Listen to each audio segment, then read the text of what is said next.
ওনার দিকে স্যার, লোক ওনার দিকে জেলেদের যে চাল, সেই বিতরণ কার্যক্রম আপনাদের সম্পন্ন করতে কতদিন লাগবে? লোক আপনার দিকে, আমার দিকে তাকান। জি, ধন্যবাদ।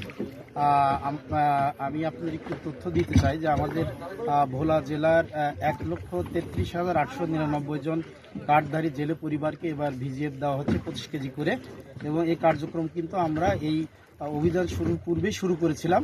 তবে সেই সময় যেহেতু জেলেরা মাছ ধরায় ব্যস্ত ছিল, সে কারণে আমরা পুরোপুরি শেষ করতে পারি নাই।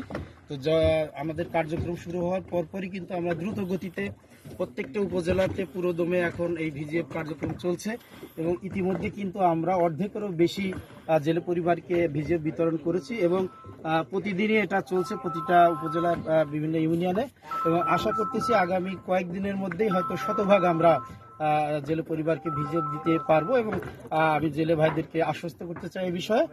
আর অভিযান আমাদের 11 তারিখ মধ্যরাত্র থেকে শুরু হয়েছে, এবং এটা আগামী 2রা নভেম্বর পর্যন্ত চলবে। যে অভিযানের মধ্যেও জেলেরা যে মাছ শিকার করছে, সেই ব্যাপারে অভিযান তথ্য বাড়ানো হয়েছে কিনা? জি, ধন্যবাদ। আমরা আসলে 2টো দিন পার করেছি, এবং আপনারা একটু তথ্য দিলে বুঝতে পারবেন যে আমরা অভিযান কিরকম জোরদার করেছি। আমরা কিন্তু 2 দিনেই আমরা 41টি অভিযান করেছি, আমরা 8টি মোবাইল কোর্ট করেছি, আমরা 18,000 মিটার কারেন্ট জাল আমরা কিন্তু জব্দ করে, এবং অন্যান্য যেগুলো অবৈধ জাল জব্দ করে ধ্বংস করেছি।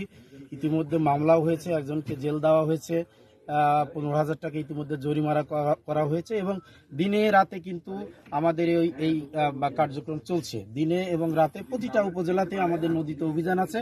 আবার পাশাপাশি আমাদের যে মাছঘাট আছে এবং বাজার আছে, এগুলো আমরা মনিটরিং করছি। ফলে আমরা আশা করতেছি আমরা প্রতিদিনই আমরা যেখানে প্রয়োজন হচ্ছে আমরা অভিযান কিন্তু বাড়াচ্ছি। আমাদের উদ্দেশ্য একটাই, আমরা ইলিশের প্রজনন মৌসুমে যেন ইলিশকে ডিম ছাড়ার জন্য সর্বোচ্চ আমরা সুবিধা দেই, এবং এর ফলে আমাদের পরবর্তীতে আমাদের ইলিশের পরিমাণ অনেক বৃদ্ধি পাবে, এবং আমাদের জেলে ভাইরা তখন ব্যাপকভাবে ইলিশ ধরতে পারবে বলে আমরা আশা করতেছি। Thank you.